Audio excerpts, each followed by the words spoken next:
El Nido is one of the best island destinations in the Philippines. It's best to travel from April to May or during summer. There's a direct flight from Manila, Cebu, and Bohol to Leo Airport. And I'll be sharing my experience flying with Airsoft Airlines. This solo trip was during the monsoon or rainy season. Now, let's see what happened. I decided to try the direct flight from Bohol to Leo Airport via Airsoft Airlines. By the way, ang Airsoft ay part na ng Cebu Pacific so you can book flights at cebupacificair.com. Ang ticket price is a little expensive but I think it's pretty much fair that you get to land directly at El Nido instead of Puerto Princesa, which would take around 5 to 6 hour land travel just to reach El Nido. Pero may mga times ng Cebu Pacific ay may seat sale at kasama na dito ang Airsoft flights.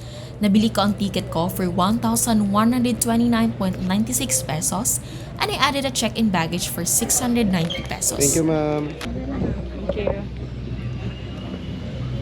Let's go! This is my first time flying with Airsoft Airlines and excited ako na ma-experience ang flight dito, especially kasi direct flight na siya from Bohol.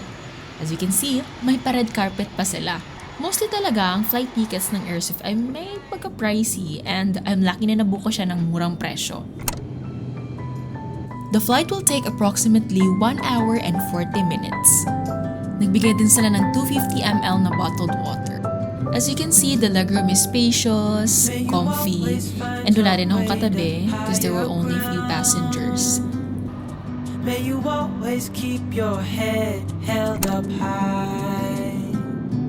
Pretty little thing, you're a diamond in the rough, shining from within. I can tell that you're tough. Just the sight of you when I'm at my weakest point makes a world of difference, so you make me strong. So, binigyan kita ng dual sports tire kasi medyo maulan ngayon, ma'am. So, pag regular tire kasi ng scooter, medyo slippery tayo lalo sa Corpada. Before I arrived in El Nido, nag-book na ako ng motor sa Liberty Motorbike Rental. They were so kind to upgrade my motorbike kasi maulan daw. Rate starts at 500 pesos and they give discounted rates for 5 days or more. May you always keep your head. Nagmotor ako from Leo Airport to El Nido town proper for 15 to 20 minutes. I booked my accommodation at Spin Designer Hostel and I paid 4,796 pesos for a single bed in a 4-female dorm room. For 4 nights, this includes a free breakfast. You when I'm at my weakest point makes a world of difference, so you make me strong. Pretty little thing, you're a diamond in the rough, shining from within. I can tell that you're tough. You can book via Klook and use my code QueenFilmsKlook for discounts.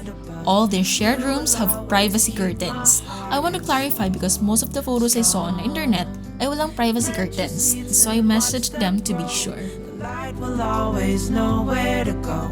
You will always keep my heart and soul. The next day, I went freediving. I booked a boat dive with Seaborn El Nido or El Nido Freediving on Instagram. The weather is so cloudy and it's raining. Di naman na-cancel yung boat trip since di naman masyadong malakas sumulan. And there were also boats na papuntang island hopping and di din masyadong crowded kasi low season.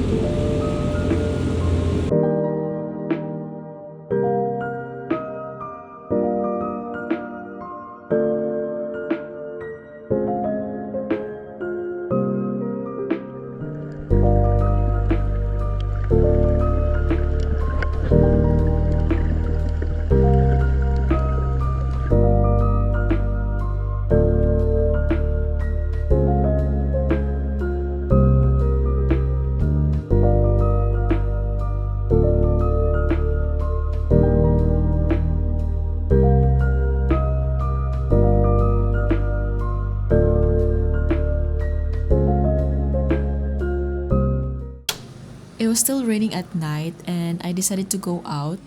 Medyo malamig din kaya nag-jacket na ako.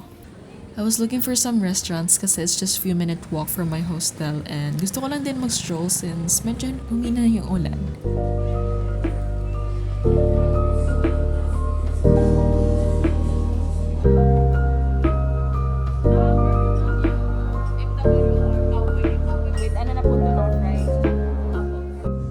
So I found this burger and pasta house along the road. Gusto ko nga sana kumain ng rice na to, but mostly yung mga nadaanan kong kainan, pa-close na o maraming tao kasi medyo late na din akong lumabas na to.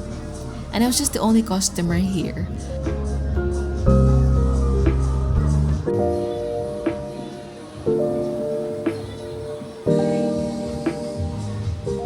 So, nakadeside ko nga tawas. Try ang mga foods. I ordered burger, fries, and cookies and cream. I think naka-package nga ito eh.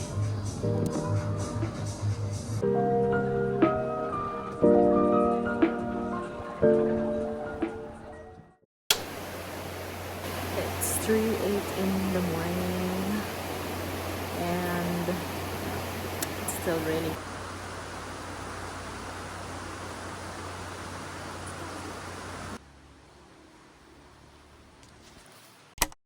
It was late in the afternoon and lumabas ako kasi hindi talaga huminto yung ulan and gusto ko lang din mag-drive and mag-stroll around the area. Actually, wala pa nga akong kain nito kasi I missed the breakfast time sa hostel. To be honest, I was waiting for the rain to stop here and mawala yung ambon. Nagbabaka sakaling mapakita yung araw.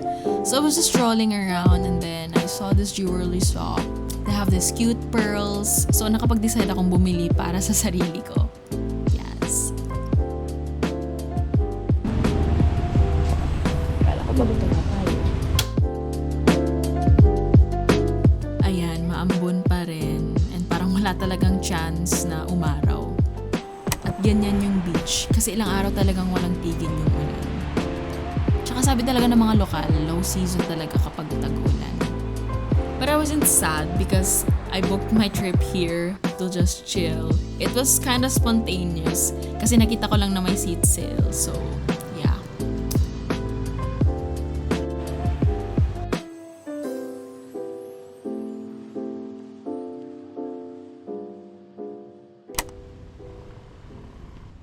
This was around 4 p.m. and after approximately 30 minutes of driving, nakarating na ako sa Nacpan Beach.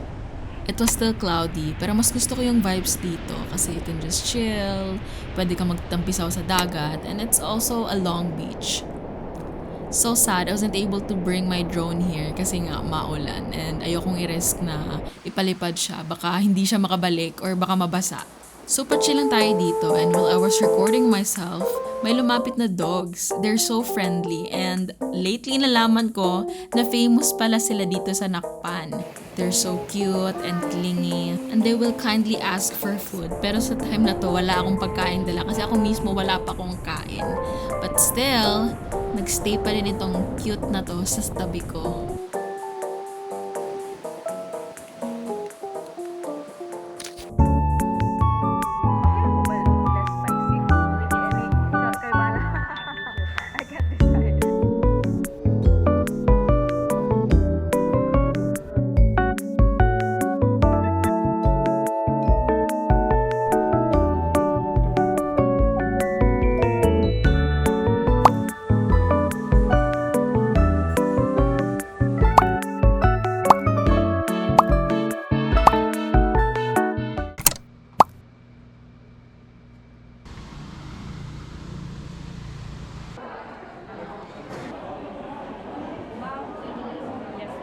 Right now, ma'am, sa mga Tinder Island namin, ma'am, possible naman po. Ongoing naman po.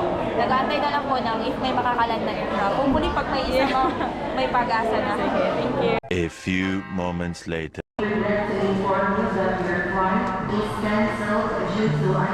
So the flights were canceled, kailangan kong i-contact yung nagbook ko na hotel and nag-iisip sa mga possible options kung paano ako makakauwi ng Bohol as soon as possible. So nakarating ako sa Puerto Princesa, Palawan after 5 to 6 hours of land travel. Gusto ko lang din mag-thank you sa mga na-meet kong gentlemen. They were so kind na makasabay ako sa biyahe papuntang PPS kasi halos wala na ding bumiyahe na van or bus papuntang Puerto Princesa kasi puno-puno na yung nag-book papuntang airport. From El Nido, karoon nato sa Manila. Kaya muli na dyan sa Bye-bye!